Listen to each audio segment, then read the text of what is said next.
ಒಂದ್ ಕಡೆ ಕಾಂಗ್ರೆಸ್ನಲ್ಲಿ ಒಳಗೊಳಗೆ ಸಿಎಂ ಕುರ್ಚಿ ಕಿತ್ತಾಟ ಜೋರಾಗಿ ನಡೀತಾ ಇರುವಾಗಲೇ ಡಿಕೆ ಸುರೇಶ್ ಅವರು ಹೇಳ್ತಾರೆ, ಮುಖ್ಯಮಂತ್ರಿಯಾಗಿ ಸಿದ್ದರಾಮಯ್ಯ 5 ವರ್ಷಗಳ ಕಾಲ ಮುಂದುವರಿತಾರೆ. ಇದರಲ್ಲಿ ಯಾವುದೇ ರೀತಿಯ ಸಂಶಯ ಬೇಡ. 5 ವರ್ಷ ಸಿದ್ದರಾಮಯ್ಯ ಅವರೇ ಸಿಎಂ, ಸಿದ್ದರಾಮಯ್ಯ ಅವರೇ ನಮ್ಮ ನಾಯಕರು ಅಂತ ಡಿಕೆ ಸುರೇಶ್ ಹೇಳಿದ್ದಾರೆ. ಚಾಮುಂಡೇಶ್ವರಿ ತಾಯಿಯ ಆಶೀರ್ವಾದ ಇದೆ, ಎಲ್ಲ ಸಮಸ್ಯೆಯಿಂದ ಅವರು ಆಚೆ ಬರ್ತಾರೆ. ಇದರಲ್ಲಿ ಯಾವುದೇ ರೀತಿಯ ಸಂಶಯ ಇಲ್ಲ. ನಮ್ಮ ನಾಯಕರು ಸಿದ್ದರಾಮಯ್ಯ 5 ವರ್ಷ ಅವರೇ ಸಿಎಂ ಆಗಿರ್ತಾರೆ ಅಂತ ಸಿದ್ದರಾಮಯ್ಯ ಅವರ ಬಗ್ಗೆ ಹೇಳಿರೋದು ಡಿಕೆ ಶಿವಕುಮಾರ್ ಅವರ ಸಹೋದರ ಡಿಕೆ ಸುರೇಶ್. ಬೆಂಗಳೂರಿನಲ್ಲಿ ಈ ಹೇಳಿಕೆಯನ್ನ ಕೊಟ್ಟಿರೋದವರು. ಅವರೇ ನಮ್ಮ ನಾಯಕರು, ಸಿದ್ದರಾಮಯ್ಯನವರೇ ನಮ್ಮ ನಾಯಕರು. ಮುಂದಿನ 5 ವರ್ಷಗಳ ಕಾಲ ಈ ಅವಧಿಯಲ್ಲಿ ಸಂಪೂರ್ಣವಾಗಿ ಅವರೇ ಮುಖ್ಯಮಂತ್ರಿ ಆಗಿರಬೇಕು ಅಂತಕ್ಕಂಥದ್ದು ನಮ್ಮೆಲ್ಲರ ಬಯಕೆ. ಅವರು ಏನು ಈ ಒಂದು ಆರೋಪಗಳೇನು ಬರ್ತಾ ಇದೆ, ಆ ಆರೋಪಗಳಿಂದ ಅತಿ ಶೀಘ್ರದಲ್ಲೇ ಚಾಮುಂಡಿಯ ಆಶೀರ್ವಾದದಿಂದ ಈಚೆ ಬರ್ತಾರೆ ಅಂತಕ್ಕಂಥ ವಿಶ್ವಾಸ ನನಗಿದೆ. ಯಾರು ಕೂಡ ಅಳ್ಳಾಡಿಸ್ಲಿಕ್ಕೆ ಸಾಧ್ಯ ಇಲ್ಲ. ಅವರೇ ನಮ್ಮ ನಾಯಕರು, ಸಿದ್ದರಾಮಯ್ಯನವರೇ ನಮ್ಮ ನಾಯಕರು. ಮುಂದಿನ 5 ವರ್ಷಗಳ ಮೂಡ ಹಗರಣದ ಸಂಕಷ್ಟದಲ್ಲಿ ಸಿಕ್ಕಾಕೊಂಡಿರುವಂತಹ ಸಿದ್ದರಾಮಯ್ಯ ಅವರು ಮುಖ್ಯಮಂತ್ರಿ ಸ್ಥಾನಕ್ಕೆ ರಾಜೀನಾಮೆಯನ್ನ ನೀಡಬೇಕು ಅನ್ನುವಂತಹ ಆಗ್ರಹಗಳೇ ಹೆಚ್ಚಾಗಿ ಕೇಳಿ ಬರುತ್ತಿರುವ ಹಿನ್ನೆಲೆ ಸಚಿವ ಕೃಷ್ಣ ಬೈರೇಗೌಡ ಅವರು ಹೇಳ್ತಾ ಇರೋದು, ಮುಖ್ಯಮಂತ್ರಿಗಳ ರಾಜೀನಾಮೆ ಕೇಳುವಂತವರು ಡೋಂಗಿತನವನ್ನ ಬಿಡ್ಲಿ, ರಾಜೀನಾಮೆ ಕೇಳೋರ ಮೇಲೆಯೇ ಕೇಸ್ಗಳಿದೆ, ಅವ್ರಿಗೇನ್ ನೈತಿಕತೆ ಇದೆ ನಮ್ಮ ಮುಖ್ಯಮಂತ್ರಿಗಳ ರಾಜೀನಾಮೆಯನ್ನ ಕೇಳೋದಕ್ಕೆ ಅಂತ ಮೈಸೂರಿನಲ್ಲಿ ಸಚಿವ ಕೃಷ್ಣ ಬೈರೇಗೌಡ ವಾಗ್ದಾಳಿಯನ್ನ ನಡೆಸಿದ್ದಾರೆ. ಸಿಎಂ ರಾಜೀನಾಮೆಗೆ ಆಗ್ರಹಿಸೋರು ಅವರೇ ಕೊಡ್ಲಿ ರಾಜೀನಾಮೆಯನ್ನ, ಅವ್ರಿಗೊಂದು ಕಾನೂನು ಬೇರೆಯವ್ರಿಗೊಂದು ಕಾನೂನು ಇದೆಯಾ? ಸಿಎಂ ತಪ್ಪು ಮಾಡಿಲ್ಲ ಅಂತ ಜಿಟಿ ದೇವೇಗೌಡ ಹೇಳಿದ್ದಾರೆ. ಇದನ್ನಾದ್ರೂ ಅವರು ಅರ್ಥ ಮಾಡ್ಕೊಳ್ಳಿ ಅಂತ ಕೃಷ್ಣ ಬೈರೇಗೌಡರು ಹೇಳಿದ್ದಾರೆ. ಈಗ ಇವರೆಲ್ಲ ಮಾತಾಡ್ತಾ ಇದ್ದಾರೆ, ಏನೆಲ್ಲ ಮಾತಾಡ್ತಾ ಇದ್ದಾರೆ. FIR ಆದ ಕೂಡಲೇ ರಾಜೀನಾಮೆ ಕೊಟ್ಬಿಡ್ಬೇಕು. ಯಾರ ಮೇಲೆ ಇಲ್ಲ FIR, ಅವರೆಲ್ಲರೂ ಕೊಡಲಿ. ಏನಾಗಾದರೆ ನನಗೊಂದು ಕಾನೂನು, ನಿಮ್ಗಿನ್ನೊಂದು ಕಾನೂನಾ? ನಾನು ನಿಮಗೆ ಬೆರಳು ತೋರಿಸೋವಾಗ ಒಂದು ಬೆರಳು ನಿಮಗೆ ತೋರಿಸಿದ್ರೆ 4 ಬೆರಳು ನನ್ನ ಕಡೆಗೆ ತೋರಿಸ್ಕೊಳ್ತಾ ಇದೆ. ಮರಿಬೇಡಿ, ಅವ್ರು ನಿಮಗೊಂದು ಕಾನೂನು ನನಗೊಂದು ಕಾನೂನು ಆಗೋದಿಲ್ಲ. ನಾನು ನಿಮಗೆ ಏನು ಪ್ರವಚನ ಮಾಡ್ತೇನೆ ಅದನ್ನು ನಾನು ಅನುಸರಣೆ ಮಾಡಬೇಕು. ಫಸ್ಟು ನಾನು ಅನುಸರಣೆ ಮಾಡಿ ಆಮೇಲೆ ನಿಮಗೆ ಪಾಠ ಹೇಳಿದ್ರೆ ನಾನು ಹೇಳೋ ಪಾಠಕ್ಕೂ ಜನ ಕೇಳ್ತಾರೆ, ಗೌರವ ಕೊಡ್ತಾರೆ. ನಾನು ಮಾಡೋದೆಲ್ಲ ತದ್ವಿರುದ್ಧ, ಮಾತಾಡೋದೆಲ್ಲ ಆಚಾರ, ಮಾಡೋದೆಲ್ಲ ಅನಾಚಾರ ಆದರೆ ನಿಮ್ಮ ಮಾತಿಗೇನು ಗೌರವ ಇದೆ? ನೀವು ಬೇರೆಯವರು ಪಾಲನೆ ಮಾಡಬೇಕು ಅಂದರೆ ಫಸ್ಟು ನೀವು ಪಾಲನೆ ಮಾಡಿ, ಇನ್ನೊಬ್ಬರಿಗೆ ಉಪದೇಶ ಮಾಡಿ, ಆವಾಗ ನಿಮ್ಮ ಉಪದೇಶನ ಕೇಳ್ತಾರೆ. ಅವರು ಮಾನ್ಯ ಜಿಟಿ ದೇವೇಗೌಡರು ಇಷ್ಟೇ ಹೇಳಿದ್ದಾರೆ, ಸಿದ್ದರಾಮಯ್ಯನವರು 40 ವರ್ಷದಿಂದ ಸಾರ್ವಜನಿಕ ಜೀವನದಲ್ಲಿದ್ದಾರೆ, ಸಾರ್ವಜನಿಕ ಜೀವನದಲ್ಲಿ ಮನ್ನಣೆಯನ್ನು ಪಡ್ಕೊಂಡು ಬಂದಿದ್ದಾರೆ, ಜನಗಳ ಗೌರವ ಸಂಪಾದನೆ ಮಾಡಿದ್ದಾರೆ. ತಪ್ಪು ಮಾಡುವಂಥ ಮನುಷ್ಯ ಆಗಿದ್ದಿದ್ರೆ ಸಿದ್ದರಾಮಯ್ಯನವರು ಸಾರ್ವಜನಿಕರ ಮನ್ನಣೆ ಸಿಗ್ತಾ ಇರಲಿಲ್ಲ. 40 ವರ್ಷ ದೀರ್ಘಕಾಲ ರಾಜಕೀಯದಲ್ಲಿ ಒಬ್ಬ ನಾಯಕನಾಗಿ ಬೆಳೆಯೋದಕ್ಕೆ ಆಗ್ತಾ ಇರಲಿಲ್ಲ ಅನ್ನೋ ಮಾತನ್ನು ಅವರು ಹೇಳಿದ್ದಾರೆ.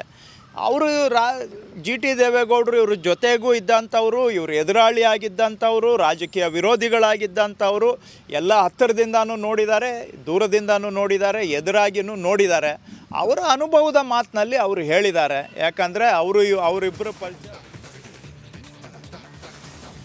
ಜಿಟಿ ದೇವೇಗೌಡರು ಸಿದ್ದರಾಮಯ್ಯ ಅವರನ್ನ ನಿನ್ನೆಷ್ಟೇ ಹಾಡಿ ಹೊಗಳಿದ್ರು. ಇದು ಸಹಜವಾಗಿ JDSನ ಉಳಿದ ನಾಯಕರಿಗೆ ಅಸಮಾಧಾನಕ್ಕೆ ಕಾರಣ ಆಗಿತ್ತು. ಈಗ ಸಾರಾ ಮಹೇಶ್ ಮಾಜಿ ಸಚಿವರು ಈ ರೀತಿಯ ಹೇಳಿಕೆಗೆ ರಿಯಾಕ್ಟ್ ಮಾಡಿದ್ದಾರೆ. ಸಿಎಂ ಮೇಲೆ ಪ್ರೀತಿ ಅಥವಾ ಅವರು ಹಾಡಿ ಹೊಗಳಿದ್ದ ವಿಚಾರವನ್ನ ಅವರಿಂದಲೇ ಕೇಳಿ ಅಂತ ಮೈಸೂರಲ್ಲಿ ಸಾರಾ ಮಹೇಶ್ ಆಕ್ರೋಶದ ಮಾತುಗಳನ್ನ ಆಡಿದ್ದಾರೆ. ಕುಮಾರಸ್ವಾಮಿ ಅವರ ಮೇಲೆ FIR ಬಗ್ಗೆ ತನಿಖೆ ನಡೀತಾ ಇದೆ. ಕುಮಾರಸ್ವಾಮಿ ಅವರು ಪ್ರಭಾವ ಬಳಸೋದಕ್ಕೆ ಸಾಧ್ಯವೇ ಇಲ್ಲ, ಸಿಎಂ ರಾಜೀನಾಮೆ ಕೊಡಲೇಬೇಕು ಅಂತ ಸಾರಾ ಮಹೇಶ್ ಕೂಡ ಆಗ್ರಹಿಸಿದ್ದಾರೆ. ಈ ಸಂದರ್ಭದಲ್ಲಿ ಅಧಿಕಾರಿಗಳ ಮೂಲಕ ತೇಜೋವಧೆ ಮಾಡ್ತಾ ಇದ್ದಾರೆ ನಮ್ಮ ನಾಯಕರದ್ದು, ಇದು ಆಗೋದಿಲ್ಲ ಅಂತಾನೂ ಕೂಡ ಕುಮಾರಸ್ವಾಮಿ ಪರವಾಗಿ ಮಾತಾಡಿದ್ದಾರೆ.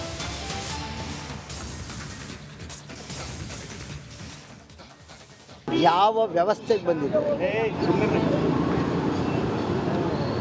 ಅವ್ರು ಯಾರೋ ಹೇಳಿದ್ದಾರೆ 50 ಕೋಟಿ ಕೊಡುವಂಥವು ನೀ ಏನಪ್ಪ? ಇಲ್ಲಿವರೆಗೆ ಯಾಕೆ ಸುಮ್ಮನಿದ್ದೆ? ಏನ್ರಿ ಇದು ವ್ಯವಸ್ಥೆನಾ ಇದು?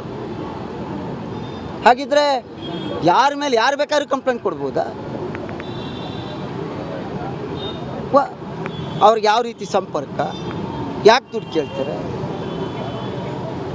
FIR ಮಾಡಬೇಕಾದ್ರೂ ನೋಡಿ, ಇವತ್ತು ಇಲ್ಲಿ ಹೋರಾಟ ಮಾಡ್ತಾ ಇದ್ದೀವಿ, ಫೋನಲ್ಲಿ ಸಿಕ್ಕಿಲ್ಲ ನಿನ್ನೆ, ಇವತ್ತು ಮಾತಾಡ್ತೀನಿ, ಇಲ್ಲ ನಾಳೆ ಮಾತಾಡ್ತೀನಿ. ಏನು ಇವತ್ತು ಪ್ರತಿಭಟನೆಯಲ್ಲೂ ಭಾಗವಹಿಸಿಲ್ಲ, ಸ್ವಲ್ಪ ಬ್ಯುಸಿ ಇರ್ತಾರೆ ಸರ್. ಕೋರ್ ಕಮಿಟಿ ಅಧ್ಯಕ್ಷ ಅಲ್ವಾ, ರಾಜ್ಯ ಎಲ್ಲ ಸುತ್ತಬೇಕಲ್ಲ, ಸ್ವಲ್ಪ ಬ್ಯುಸಿ.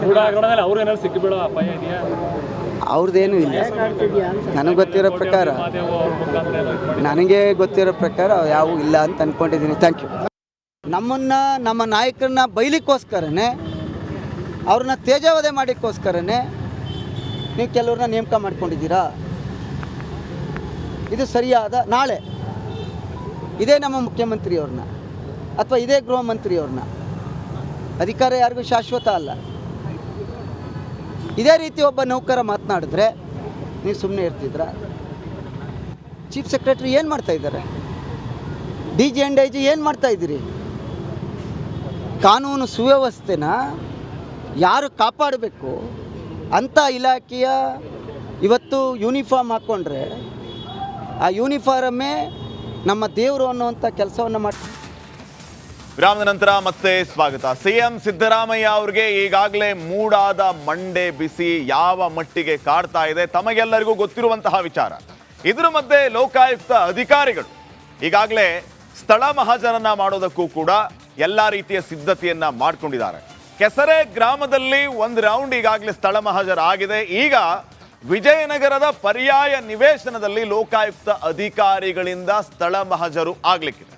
ಈ ಮಧ್ಯೆ GT ದೇವೇಗೌಡರು ಏನು ಮುಖ್ಯಮಂತ್ರಿಗಳ ಪರವಾಗಿ ಮಾತಾಡಿದ್ರು, ಹಾಡಿ ಹೊಗಳಿದ್ರು, ಅದಕ್ಕೆ ಸ್ನೇಹಮಯಿ ಕೃಷ್ಣ ಕೌಂಟರ್ ಕೊಟ್ಟಿದ್ದಾರೆ. ಎಲ್ಲ ಕಳ್ಳರು ಒಂದು ಕಡೆ ಸೇರಿದ್ದಾರೆ, ಸಭೆ ಮೇಲೆ ಸಭೆ ಮಾಡ್ತಾ ಇದ್ದಾರೆ ಅಂತ. ಈ ಬಗ್ಗೆ ಒಂದು ವರದಿ ಇದೆ, ನೋಡ್ಕೊಂಬರೋಣ.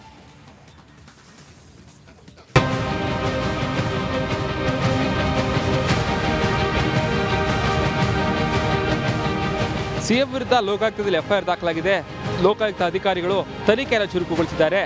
ಎರಡನೇ ಬಾರಿಗೆ ಸ್ನೇಹಮಯಿ ಕೃಷ್ಣ ಅವರನ್ನ ವಿಚಾರಣೆಗೆ ಕರೆದು ಸ್ಪಾಟ್ ಮಾಜರಣ ಮಾಡ್ತಾ ಇದ್ದಾರೆ. ಮೂಡ ವ್ಯೂಹದಲ್ಲಿ ಸಿಎಂ ಸಿದ್ದರಾಮಯ್ಯ, ವಿವಾದಿತ ಸ್ಥಳದಲ್ಲಿ ಲೋಕಾಯುಕ್ತ ಮಹಾಜರು. ಸಿಎಂ ಸಿದ್ದರಾಮಯ್ಯಗೆ ನಿದ್ದೆಯಲ್ಲೂ ಮೂಡ ಟೆನ್ಷನ್ ಕಾಡ್ತಿದೆ. ಪತ್ನಿ ಪಾರ್ವತಿ 14 ಸೈಟ್ಗಳನ್ನ ಹಿಂದಿರುಗಿಸಿದ್ರು ತಲೆಬೇನೆ ಕಡಿಮೆಯಾಗಿಲ್ಲ. ಸಿಎಂ ವಿರುದ್ಧ ವಿಪಕ್ಷಗಳ ಕೈಗೆ ಅಸ್ತ್ರ ಸಿಕ್ಕಿದ್ದು ಮುಖ್ಯಮಂತ್ರಿ ಪಟ್ಟದಿಂದ ಕೆಳಗಿಳಿಸಲು ಕಸರತ್ತು ನಡೆಸುತ್ತಿವೆ. ಲೋಕಾಯುಕ್ತ ಪೊಲೀಸರು ಮೂಡ ಸೈಟ್ ಹಗರಣದ ಹಿಂದೆ ಬಿದ್ದಿದ್ದಾರೆ. ವಿಜಯನಗರ ಬಡಾವಣೆಯಲ್ಲಿ ದೂರುದಾರ ಸ್ನೇಹಮಯಿ ಕೃಷ್ಣ ಸಮ್ಮುಖದಲ್ಲಿ ಮತ್ತೆ ಸ್ಥಳ ಮಹಜರು ನಡೆಸಿದ್ರು.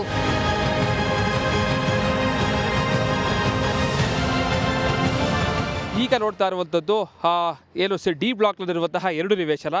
ಈ 2 ನಿವೇಶನಲ್ಲೂ ಕೂಡ CM ಪತ್ನಿಗೆ ಏನು ದೇವನೂರು ಬಡಾವಣೆಯಲ್ಲಿ 3.616 ಎಕರೆ ಜಮೀನಿಗೆ ಬದಲಿಯಾಗಿ 14 ನಿವೇಶನ ಕೊಟ್ಟಿದ್ದಾರೆ. 2 ದಿನಗಳ ಹಿಂದೆ ಕೆಸರೆ ಗ್ರಾಮದಲ್ಲಿ ಸ್ಥಳ ಮಹಜರು ನಡೆಸಿದ್ದ ಲೋಕಾಯುಕ್ತ ಅಧಿಕಾರಿಗಳು ವಿಜಯನಗರದ ವಿವಾದಿತ ಸ್ಥಳದಲ್ಲಿ ಪರಿಶೀಲನೆ ನಡೆಸಿದ್ರು.